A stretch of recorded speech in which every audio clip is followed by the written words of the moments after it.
నమస్తే, నా పేరు స్వరూప. నియమ్స్ కుక్కరీ వీక్షకులకు స్వాగతం. ఈరోజు అన్నం కొంచెం మిగిలింది. ఈ మిగిలిన అన్నాన్ని ఏం చేయాలా అని ఆలోచిస్తున్నాను. నాకు ఒక ఐడియా తట్టింది.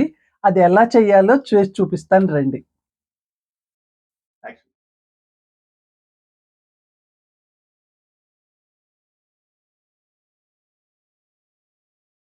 ఉల్లిపాయలు పొడవుగా సన్నగా తరుగుదాం. ఆలుగడ్డను పీల్ చేసుకుని చిన్న చిన్న ముక్కలుగా తరగాలి.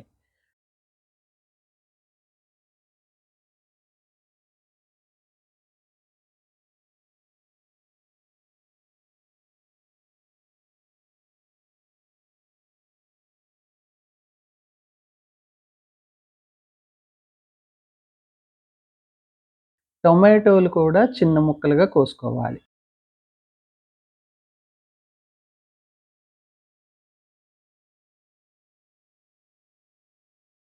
పొయ్యి మీద మూకుడు పెట్టి దానిలో 2 టేబుల్ స్పూన్లు నూనె వేసుకుందాం.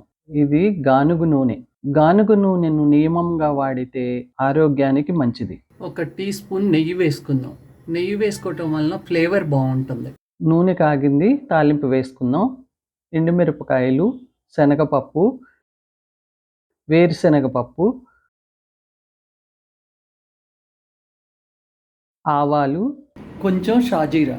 షాజీరా వేసుకుంటే మసాలా అన్నం రుచిగా ఉంటుంది. కరివేపాకు, ఉల్లి ముక్కలు, పచ్చిమిర్చి, బంగాళాదుంప ముక్కలు, క్యారెట్ కూడా చిన్న ముక్కలుగా కోసుకోవాలి. చిన్న చిన్న ముక్కలుగా కోసుకుంటే ముక్కలు తొందరగా వేగుతాయి.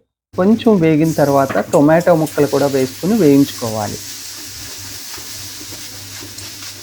ముక్కల్లో కొంచెం ఉప్పు వేసుకుంటే తొందరగా వేగుతాయి. అన్నంలో పసుపు, ఉప్పు కలిపి పక్కన పెట్టుకుందాం. బ్రౌన్ రైస్ ఇది. ఏ అన్నం అయినా పర్వాలేదు. ఇప్పుడు దంచిన వెల్లుల్లి వేసుకుందాం. వెల్లుల్లి కలపటం వలన అన్నానికి వాసన పట్టి మసాలా అన్నం ఫ్లేవర్ బాగుంటుంది. మూత వేసుకుని మగ్గించుకుందాం.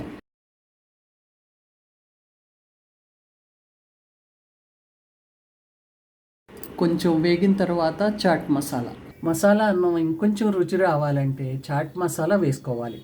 ముక్కలన్నీ వేగిని ఉప్పు, పసుపు కలిపిన అన్నం వేసుకుందాం.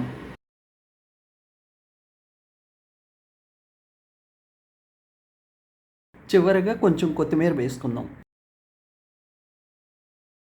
కొంచెం సేపు మూత పెట్టి మగ్గించుకుందాం.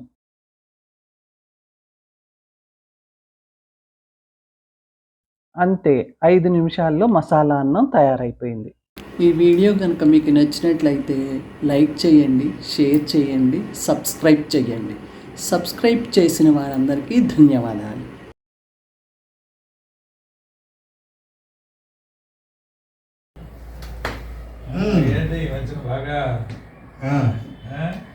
ఏం చెప్పమంటావు బాస్? ఈ మధ్య ఆ టీవీలో ఏదో నియమ్స్ కుక్కరీ అని చెప్పి ఒకటి వస్తుంది. అది చూస్తుంది మా ఆవిడ. చూసి ఆ వంట ఆవిడ ఏం చేస్తే ఈమె అది చేస్తుంది. కానీ బాగుందనుకుంటా, తినండి అంటుంది. నేనేమో తినటం, తిండి మీద ఇంట్రెస్ట్ కదా, ఇంకొంచెం బాగుందని చెప్పి ఇంకొంచెం తినటం. ఆ నియమ్స్ కుక్కరీ ఆవిడ ఎవరో కానీ ఆవిడ చెయ్యటం, ఈవిడ చేయటం, నేను తినటం. అది పరిస్థితి. నియమ్స్ కుక్కరీ.